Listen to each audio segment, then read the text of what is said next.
Swami: Certainly. What doubt is there? Don't you know the story of Ekalavya? Though Dronacharya did not accept him as his disciple, he installed an image and took it as Dronacharya himself. Revering as such, he learned archery and achieved mastery of all arts. Finally, when the Guru, blinded by injustice, asked for his right thumb as his fees, offered it gladly. Did Ekalavya take to heart the injury done by the Guru?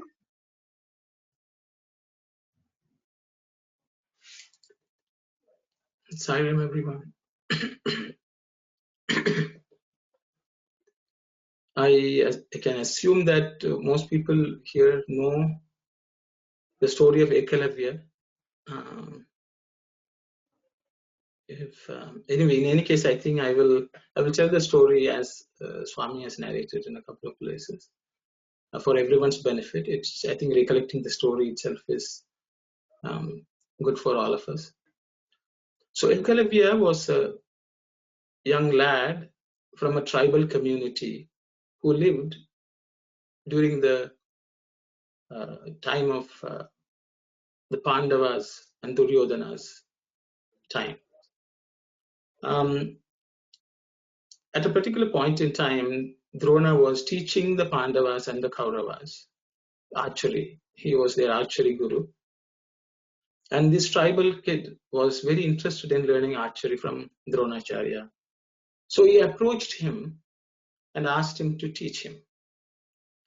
When he requested Dronacharya to teach him, Dronacharya refused and told him that you are a tribal, I only teach Kshatriyas of princely class of students, so I cannot accept you as a guru, as a disciple.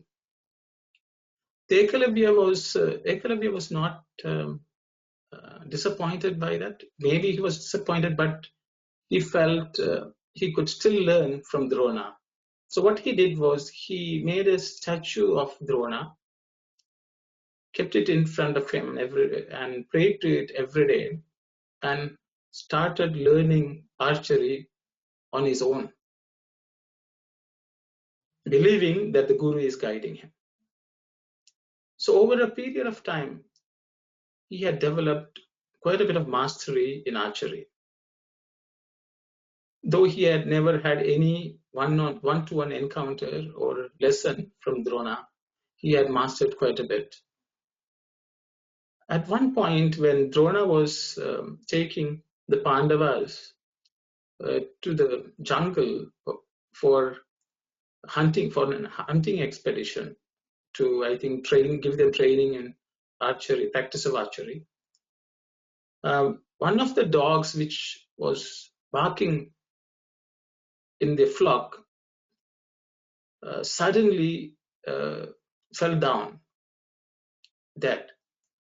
What they found was there were 5 or 6 arrows which had come and pierced the mouth of the dog. So they realized that somebody had shot these arrows listening to the barking of the dog. And the way the arrows pierced was something which puzzled them. They realized whoever had shot the arrows was a really great archer, because apparently the arrows basically stuck in the throat of the dog and made it unable to continue to bark. So this technique is called Shabdaberi, and Arjuna himself had not learnt it from Dronacharya at that point in time. So he was puzzled, and he looked at the Guru, and the Guru was also puzzled. So they went looking for who would have shot, and they found Ekalavya. And when they asked him, did you shoot the arrows? He said yes. And then Drona asked him, who is your teacher? Who is teaching you? And to that, Ekalavya replied, Swami, you are my Guru. You are my teacher. So he says, I am not teaching you how. So he explained how he was learning. At this point in time, Arjuna was supposed to have been a bit jealous of Ekalavya. And Arjuna was his favorite disciple. Drona had promised him that he would teach him everything he knows, and no one else would be as good an archer as him. So Drona, to satisfy Arjuna, he asks Ekalavya also, if you have learned from me, I want a Guru Dakshina, your fees for me having been teacher. And Ekalavya agreed, and Drona asked him to give him as an offering the right thumb of Ekalavya. And Ekalavya, without a thought, cut off his right thumb and offered it to Drona. From that point onwards, he could not use archery the way he had learnt it. So that's the story Swami is talking about here. So he says, even though the Guru did not accept, the Guru's behavior was not the ideal. Ekalavya had learned the skill with his devotion to a Guru with whom he did not have any direct contact. So that's the story of Swami. That's the story which Swami is narrating here.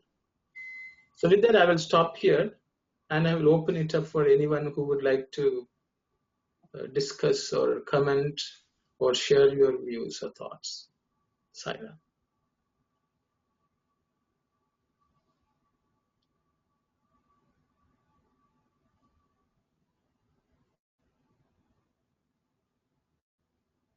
Saira. Again, Rajagopal here. Saira. Yes, brother, Saira. Yeah, that just makes to us too. Sometimes we don't have the Guru, we can pray to Swami and we can get the direction from Swami, and we can have the Swami as a Guru, and we can continue our prayers or whatever we needed. Swami will help us to go through our spiritual way to whatever destination we had. And Ekalavya gets satisfied because he gave that Guru Dakshina which was he was asking, and he was faith in that with the Guru.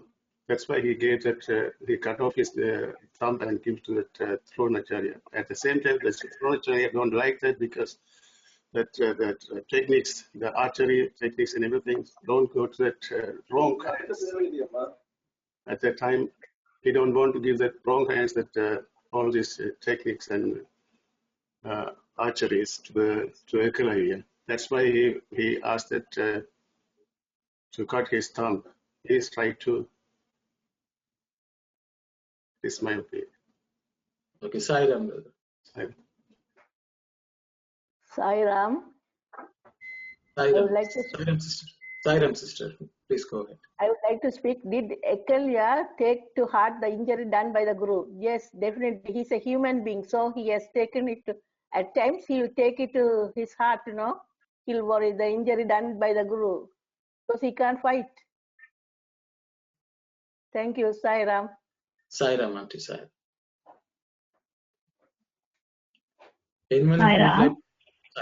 Sairam, this is Malati.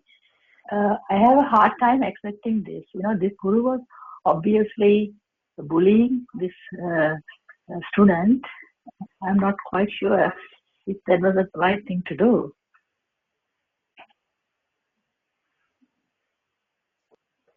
Sairam, sister, I think, yes, I understand the injustice done here. But I think the point which Swami was trying to highlight is giving an example for the statement which he had made previously, that even if the Guru is not good, that the issue, whatever results from that only applies to the Guru and not to the student, was one point which Swami had already mentioned. So in this case, he says, Ekalavya learned from a Guru, even though the Guru was not very good. He didn't accept the student. He did an injury to the student. However, Ekalavya had learned the skill, was the point which Swami is trying to say here. I understand it may seem very unfair, but that is the story, and that is what had happened. Sairam, brothers, this is Kumar. So, yes.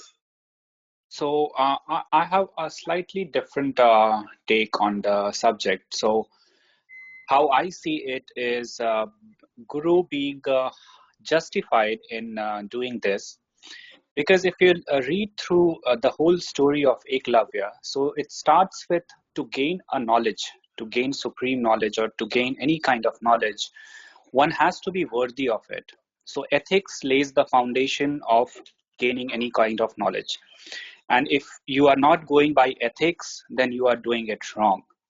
Also, if we'll like move a bit ahead in future, where we'll see how exactly life of Eklavya transformed in after that incident, he went ahead and he joined the army of Jarasandh, who was a formidable opponent of Krishna, and he in fact vowed to avenge the death of Jarasandh and everyone, and he tried to attack Yadava and Krishna, and eventually Lord Krishna killed him himself.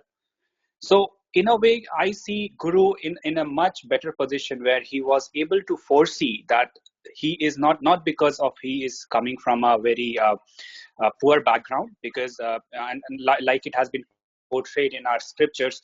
So actually he was a very influential tribal, from a very influential tribal clan. He was son of the king, and but the way he approached the route of taking knowledge was plainly wrong.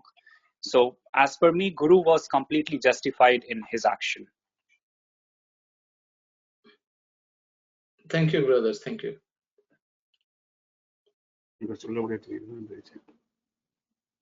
Anyone else would like to share any of your thoughts, please?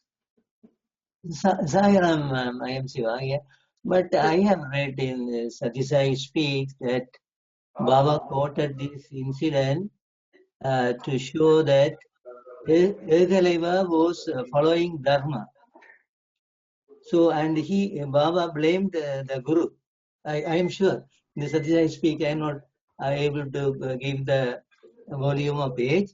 But Baba said that Ekaleva is following Dharma because Guru asked Dakshina, so he gave Dakshina in whatever form it is.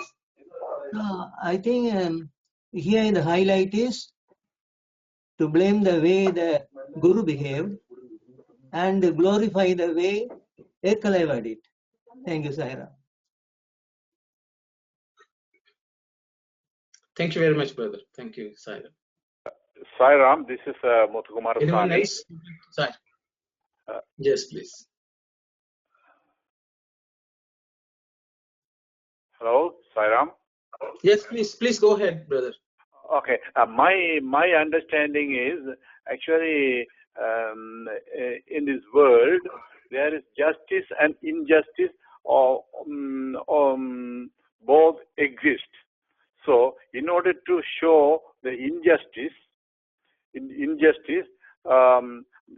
order to show the strength of the justice, that means dharma, injustice has to be there existing.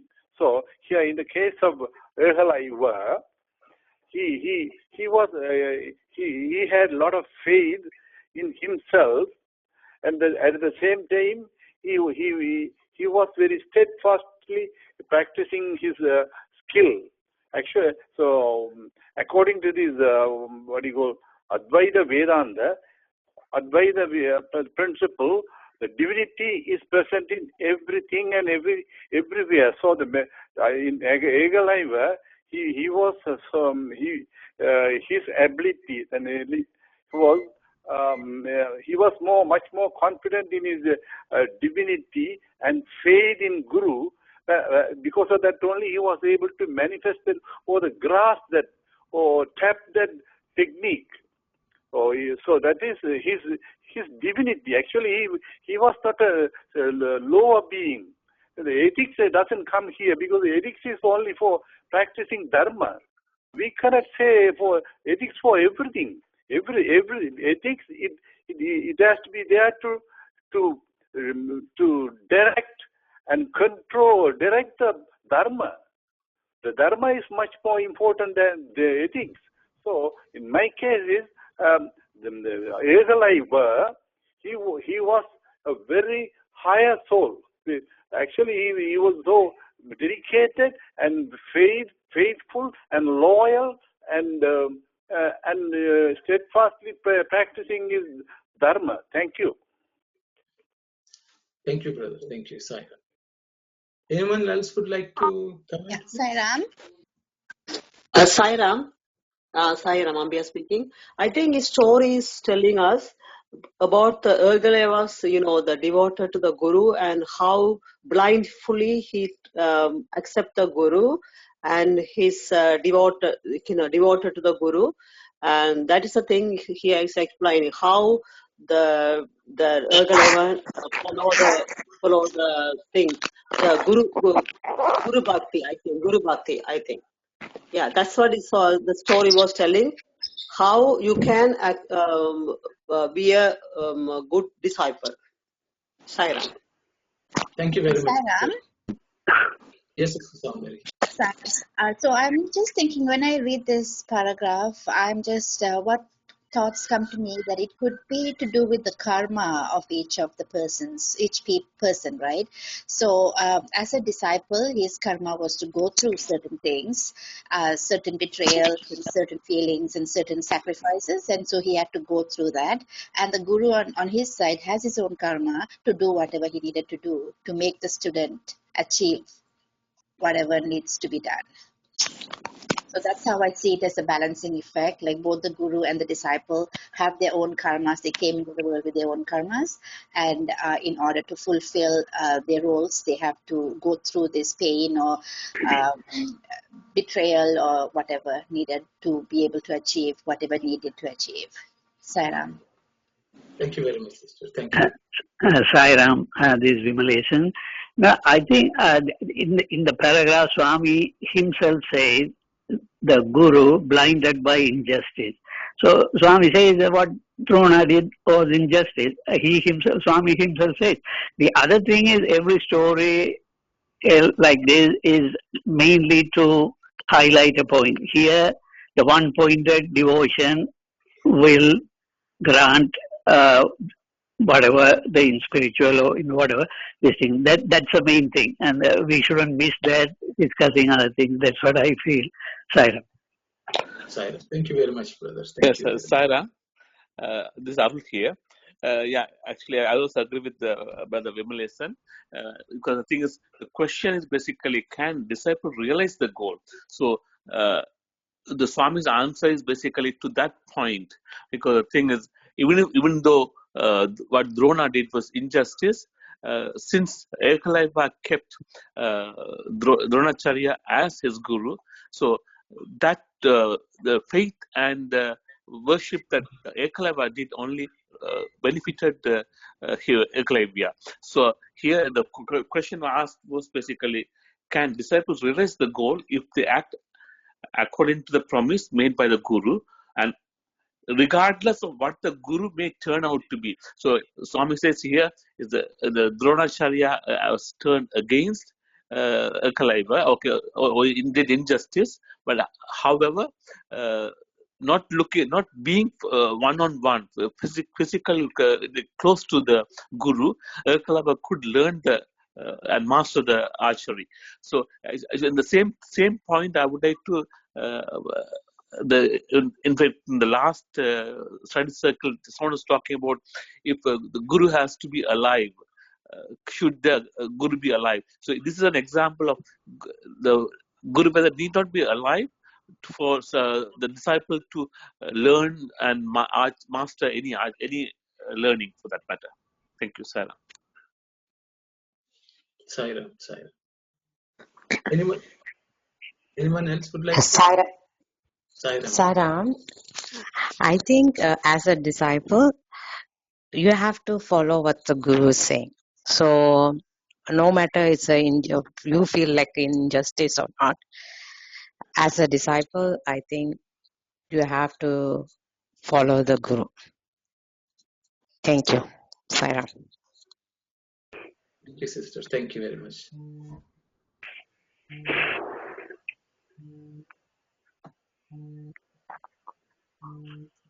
There are a few comments which have come on the chat box, so I would like to read them.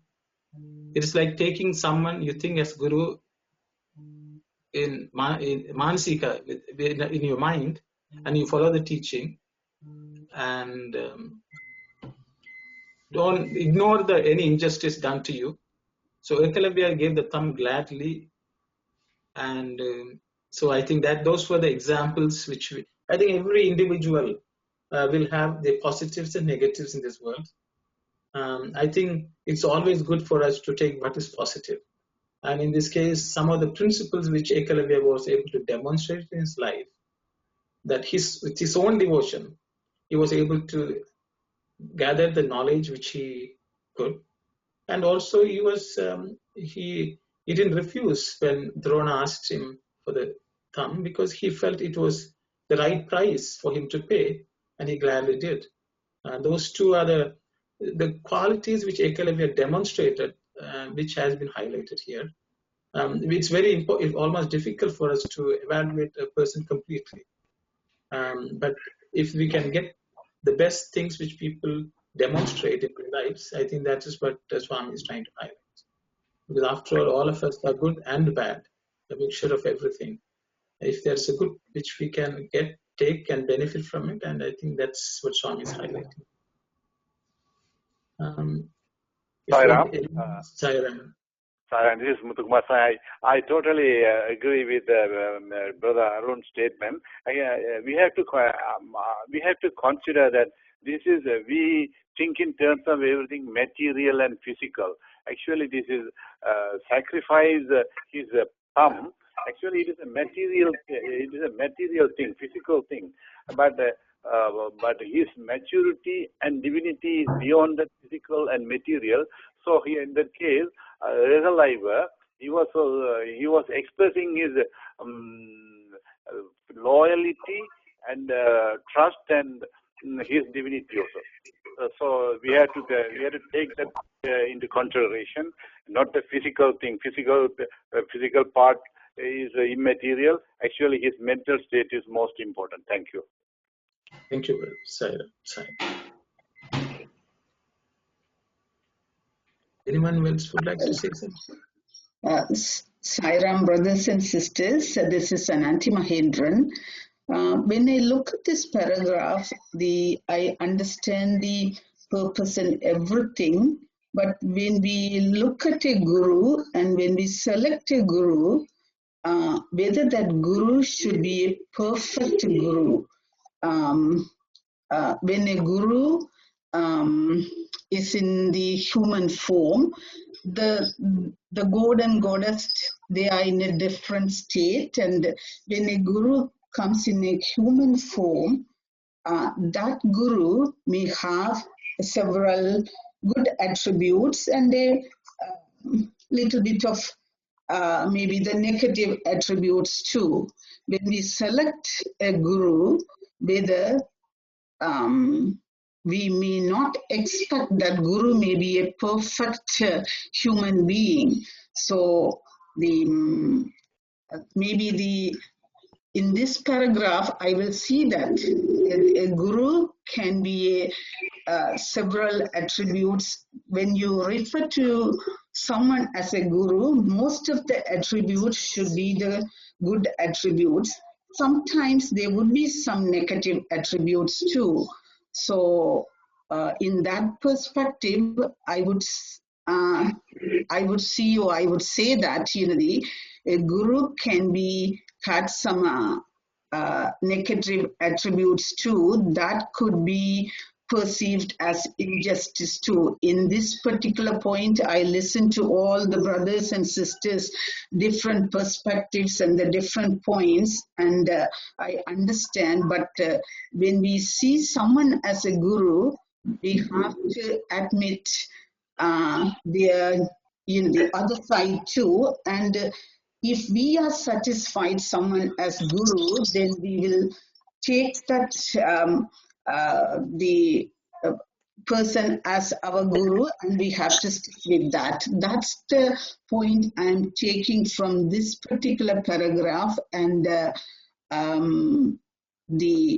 this paragraph by Swami, in my personal view, is the single pointedness or the one devotion the Erhalaisas,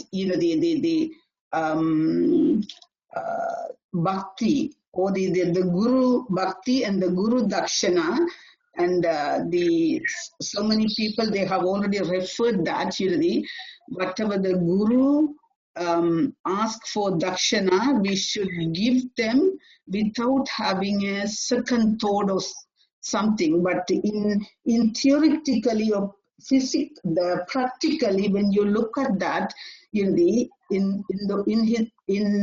the current worldly life, if someone asks, it may or may not be the spiritual point of view. In the worldly life, if someone asks whatever your the potential thing, give that person as a dakshana, and that means that one sister particularly indicated that this is kind of very injustice, and it's like bullying the student to give him his potential to the guru, to put him down for the life period. So that's my take on from this particular paragraph, and I really enjoyed all the different point of views. Thank you, Saira. Thank you, sister. Thank you very much. So I think we should have the faith on Guru. So we don't know what is right or wrong. We think Guru is the one showing the God, and he is the one, sometimes we say Guru is more than the God. He is the one showing the right path. So we should accept whatever Guru saying, and we don't know what is right and wrong. So whatever he did, I think correct. And this is showing to the world too. Saira. Saira. So I think we have extensive discussion on this, and I think we can go, because each of our perspective will be different. But the message from here is, you can, I think the answer Swami is giving here is, can you learn something from a guru who is not favorably disposed? Let's put it that way. And then we will go to the next question and answer pair, please. Sairam, Sister Kalyan. Devotee, of what avail was that offer? His education was all a waste, that was all. What was the net result of his achievement? Swami, though Ekalavya lost all chance of using his skill, the character that he earned by that training was never lost. Isn't the fame he acquired by his sacrifice enough compensation? Thank you, Sister Kalyan. I will again open up the forum members to share their thoughts, please.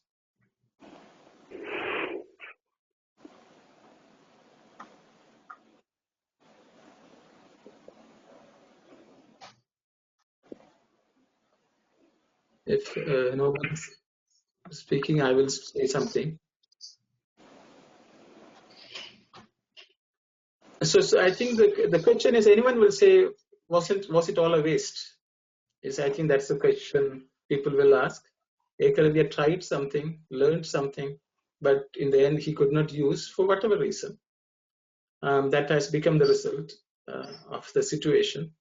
So what Swami is saying is, he's giving importance to the development of character in learning anything, which is what is more important for Swami, not what we learn, the amount of knowledge we amass, the skills which we gather. Those are of not such a material importance. What is important is the building of the character. Swami says, Vidya Dadati Vinayam. The end goal of education is humility itself.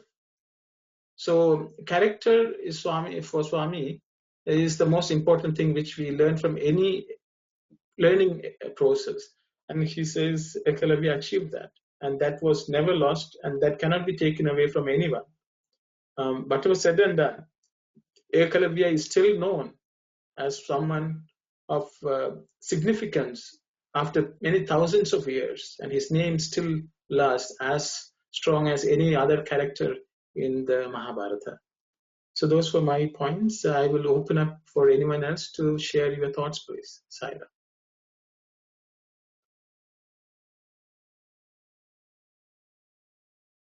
As Muthukumar Swami pointed out, when Ekalava was learning this with his own ability, his own self, so he put the self-confidence and learned this skill.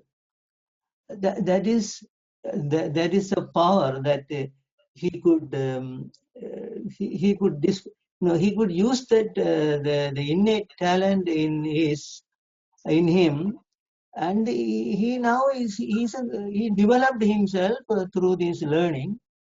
So it itself is a reward for learning through this concentration. So we need concentration, and through concentration we develop the Atma in us. In that way, it is beneficial for him, for Ekalava. Thank you, Saira. Thank you, brother. Thank you. Sairam, one more point I would like to express myself here is, actually, even though we have passed the topic mantra, actually, especially mantra is the thing, is the sound vibration that protects the practitioner. So here is very, very important, because we are in a very crucial situation now, and so we have to practice this mantra. Mantra is a sound vibration that can protect the practitioner.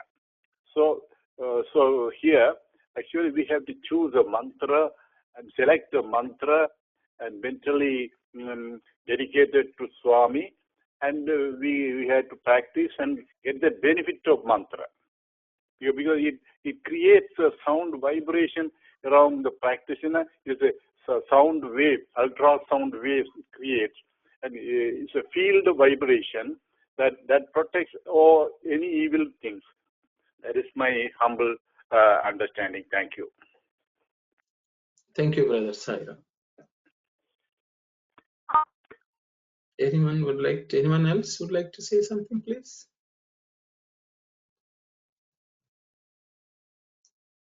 If no one is saying anything, we will proceed to the next question and answer pair, please. Sairam, Sister Kalyani. Devotee, well, what is past. Hereafter, at least I shall hold fast and try not to discard the name. Please grant me a mantra, grant Upadesha yourself. Swami, your attitude is just like that of the person who, after having witnessed the Ramayana being enacted all through the night, asked someone at daybreak how Rama was related to Sita. I was telling you that the Guru and the granting of the mantra will come when your qualifications ripen. It will come by itself. There is no need for you to ask.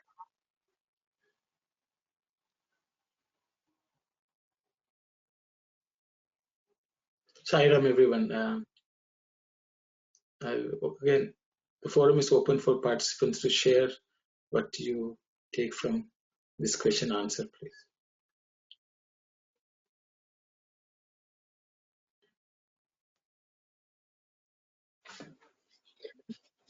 Sairam. Yes, sister. Sister Ambika speaking. When I read this paragraph, I'm kind of laughing. in Tamil, we say, "Vidiya vidiya Raman kala, vidija praga Raman Sita kenna muriyande."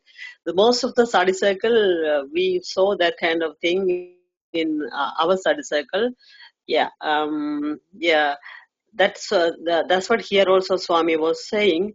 We should understand the thing what the Guru is explaining, and we also have to listen as follow the discipline and everything whatever Guru was asking. For this study circle also, you are delivering the material. We have to read and understand, and when we come, we have to do our homework also, and then only is beneficial. For this Ergaleva story is telling us is how the disciple has to be in this Guru Shishya thing. She's explaining the how has to be the disciple has to be the expect for the Guru. That's the thing I am understanding. Ergaleva is the best disciple. She's explaining the whole world that how the disciple has to be in this chapter. That's what I understand. Sairam. Thank you. Anyone else would like to comment, please?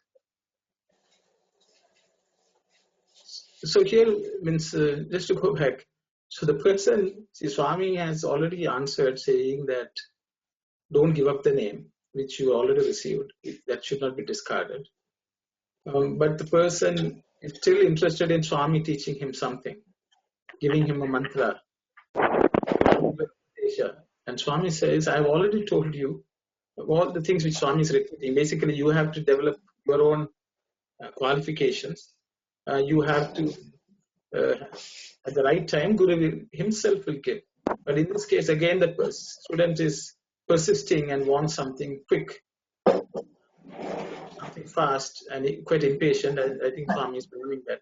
I've told you already, you have to work to improve yourself, and now you're still assuming that you have done whatever you have to do, and you're asking for something, and Swami is sort of highlighting that point to the student is what I can see.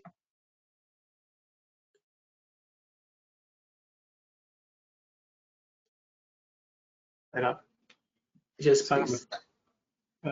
We learned from the Guru something, and we put into practice and go our right way. Then that right time comes that Guru will look after us. At the same way that we are learning from Swami's teaching and put into practice. And we don't have to accept anything. We're accepting nothing. Also, we are doing service or something, that selfless service. Then only we don't expect that, but Swami knows that at the right time he will give that whatever we want, everything. Swami always saying that he never denied that our prayers always accepted. Thank you, brother. Thank you, sir. Anyone else, please? Sairam, Vimalesan. Yeah, I think Swami, though this in the very next paragraph, is saying, like I pointed out last day, that Taramam Guru and tell everybody that one thing we think we choose the Guru, but it's not that way. Whatever is destined, whoever we destined to be there as Guru, it happened. The other thing is, the next Vara Swami says, if you change your Guru or ask mantra from another Guru, it's like you leave your wife and go to some other one. So Swami is saying that. So that is the point Swami is trying to say. So we have to stick to. So we shouldn't. That's why we shouldn't be in a hurry to get a Guru or mantra. We have to be patient, and when the right time, it will happen. But then it is not changeable. Sairam. Sairam, brother. Thank you. Anyone would like to comment, please? If not, we will go to the next pair, please. Sairam, sister.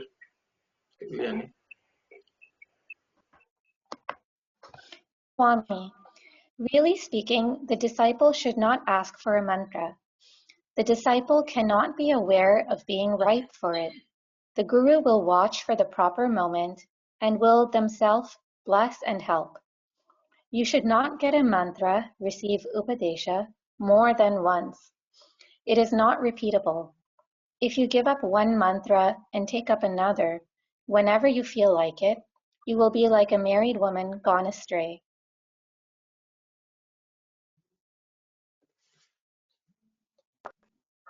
Sairam, everyone. Again, the forum is open for anyone to share your thoughts. I think Brother Vimalechan had already touched upon this.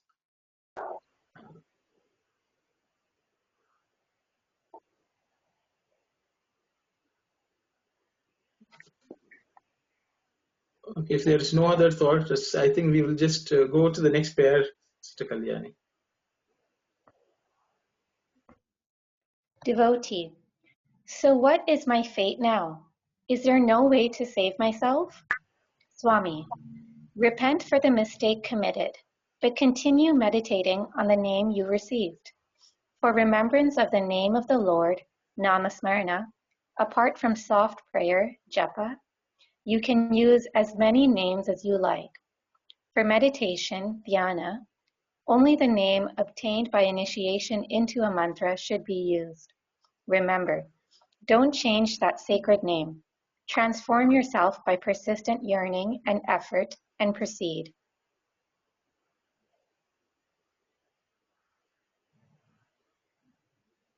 Sairam, again, it's all open for everyone. Swami has clearly given some guidance on what we can do, what sort of sadhana we have to do. So anyone?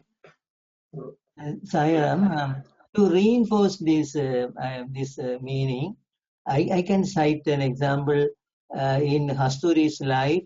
In Kasturi, he had received initiation into a mantra from Swami Shivananda, one of the direct disciples of Ramakrishna Paramahamsa, not the Rishi Shivananda. No? Then Kasturi asked Baba, can he change the name because now Kasturi is under the fold of Sai Baba. No? Then Baba chided him and said, don't you know, it is that mantra that brought you to me, brought you near to me. So that is a reinforcement in Baba's life that once a mantra is received, it should be followed till the last breath. Thank you, Saira. Thank you very much, brother. Thank you very much. Very nice. Anyone else would like to share, please?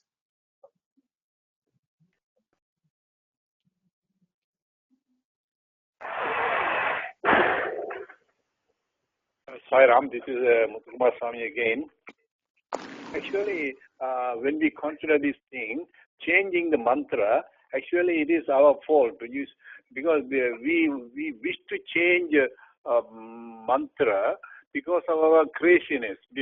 We want material things, so which we go different. We want to choose different mantras and going after different gurus because of our craziness. Because if something is not working, when we practice one mantra for 1 or 2 months or 1 or 2 years, and if it doesn't work immediately, then we want to switch to another guru and go after him for a month. Then if it doesn't work, then we go in a circle to choosing mantras and choosing gurus. So ultimately, we won't be reaching any goal. So this is our weakness in the present day world. It is a material world. It attracts many people to emerge and acquire wealth and prosperity, fame and everything. So this is our main motive. And so we go in search of all these things, getting hold of mantra and guru, and this is our weakness. So we have to identify this weakness, because this is Sandeha Nivarini. Sandeha Nivarini, we have to go deep into this, inquire these things, and explore all these things, and we had to stick to one guru loyally without changing our mind. Thank you. Thank you, brother. Thank you. Saram, brother, can you please read the question that Sitaram has posted? That's a really valid question, I think. So can you please repeat that? Saram, brother. Okay, please go ahead, sister. Okay. We are talking here about guru and mantra. It sounds like Guru mantra is like when you have a Guru, you will get a mantra kind of. Not everyone received a mantra. Okay. So can you explain a little more on that, please? Sairam sister, I think Sitaram has asked a question. Has anyone in this group received a mantra from a Guru? It's a question he has asked. So anyone who wants to give an answer can give. But I think, Yes. for all of us, someone said yes. Okay, the thing is, I yes. got the mantra that Sai Sura Mahe Satyadeva Vimani Tanno Sai Prasodaya. It's the mantra for the Sai Sura Mahe Satyadeva Yadipi. Did you get an initiation, brother? That's the question. The question people are asking is, has anyone initiated you into a mantra? Is the question which is asked. Oh, I see. I got so wrong. Okay, so the thing is, Swami is giving the solution in this answer. Repent for the mistake committed, but continue meditating on the name you received. So that is an instruction specifically for a person who has received initiation and a mantra. Okay, so it applies to anyone. Whatever Guru you have accepted and you have taken a mantra, continue with that mantra is what Swami is saying. That is for all the people who have received something.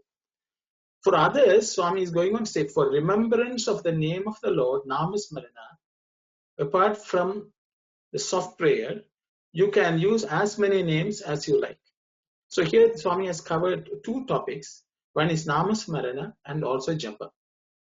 So for Swami says, for Namasmarana, you can use any name. How many ever names you can use. Then he says for Japa, he says, he doesn't go into details, but he says, he clarifies it subsequently saying meditation, dhyana, only the name obtained by initiation into the mantra is used. But for Japa, generally people use one name. There are other places I think Swami has explained. So anyone, that is why Swami has given the path of bhajan for everyone. Because we all think why Swami has given. So for everyone, Swami has given the topic of Nama Smarana, which is considered the ideal solution for Kali Yuga. So thinking of God with different names is called Nama Smarana. You can use as many names as possible. So when that tool is available, that form of sadhana is available, that is something which all of us can use. But as long as we use it well, we should remember the name, we should understand the meaning of the name. Then we can choose some name which we like and we can do japa. All that does not require a guru coming and initiating us into a mantra. But if that is required, Swami says, then it will come. Okay, at some point, which in the previous paragraph, Swami has said, when you are ready and if you really need something, God will come as the form of a guru, or he will send you a guru who will initiate you into that. And then you can take it up as a sadhana. But Swami has given a very simple sadhana for us. Singing bhajans, remembering the names of all gods. Why? We should understand that Swami has been singing bhajans so that we can follow those bhajans and learn and sing. That itself can be treated as upadesham. See, you can take a bhajan. See, mostly if we all sing bhajans, but how many of us listen to the bhajans Swami has sung and take them as a real bhajans, which we have learned from Swami and singing? And I think that is something which is within our resource. It's a resource which is easily available to all of us. So we can listen to a bhajan Swami has sung and sing that, and we can sing it every day, as a Namasmarana. So that itself can be considered an upadesha. But unfortunately, sometimes what we do is we go to a bhajan, somebody sings a bhajan, it is appealing musically or whatever, then we get attracted to that bhajan. But that is why Swami, for every discourse, after every discourse, he has given a sanga bhajan. So if you just listen to a discourse, listen to it. So you can take any name. That's the way I would look at it, because Swami has said it, I have heard it. That's good enough initiation for me. So that is the way I would go about. And Swami doesn't have to specifically sit you down and give a name. Swami has sung all names. So people can pick one name and take it as mantra is my personal belief. I will open it up for others to comment, please. Saira. Sairam, I would like to add something here. So, as Brother Arunodhan said, Swami has sung so many names, so we can take any of those names and sing, attach ourselves to that particular name. But at the same time, again, as a mantra, there's only one mantra Swami has initiated. Swami has made all the devotees present in Prashant Nilayam that time during his discourse time to chant, and that was Gayatri mantra. And all the devotees who basically listen to the discourse can treat it as initiation by Swami and stick to that particular mantra, because that's the only mantra Swami has openly to all devotees he has discussed and spoken about it and made them chant in the Purnachandra Hall and also Kulwant Hall. So I feel that if anyone is looking for a particular mantra from Guru, or if they treat Swami as Guru, and that's the best mantra that they should go. And also Swami says in one of the discourses that Mata Pita Guru Devam, mother shows the father and father shows the Guru and Guru shows the God. But once you reach God, if you find God, God becomes the Guru, God becomes the father, God becomes the mother. So once you reach the goal, basically, if you reach God and if you identify Him as God, after that, God becomes everything for you. And that's basically, if you accept Swami as God, and if you accept Swami as Guru, and if you accept Swami as everything, then what is the best mantra that he has initiated the whole world is basically Gayatri mantra. So that's what basically my point. Thank you, Sarah. Sainam, I just would like to point out that as Brother Arun said, Swami sang all names, so we can follow the same thing. I think that is possible only to Swami from beginning till end. He has been, whatever his preachings or discourses or whatever, the underlying theme is Advaita philosophy. So there is only one God, but the names and forms are many, but all denote one God. Swami is that God himself. So if we are so clear about it, I think we can sing any names, as Brother Aruno said, and without any doubt, and with full devotion. Whenever sing Rama, we can, with the same devotion, we can sing Muruga too. So we had clearly understood that Advaita principle. Thank you, Sairam. Sairam, brother, Sairam. So the time is 10:05. It's a nice point, at which point I think we can pause and continue next week. Thanks to everyone for having attended and contributed. I'm sure all of us have taken something from the discussions. And thanks Swami for guiding us, continuing to guide us. We will close with Samasta Loka and Shanti, please. Sairam.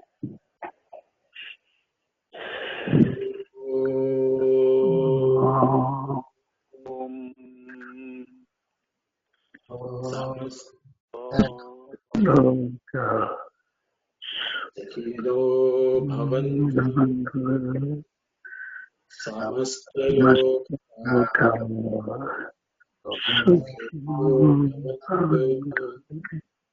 Samastaloka Sakhido Bhavantu.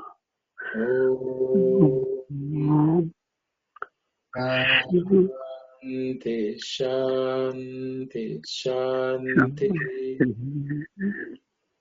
Jai Sairam. Thank you very much, Sairam. Sairam, brother. Sairam. Sairam.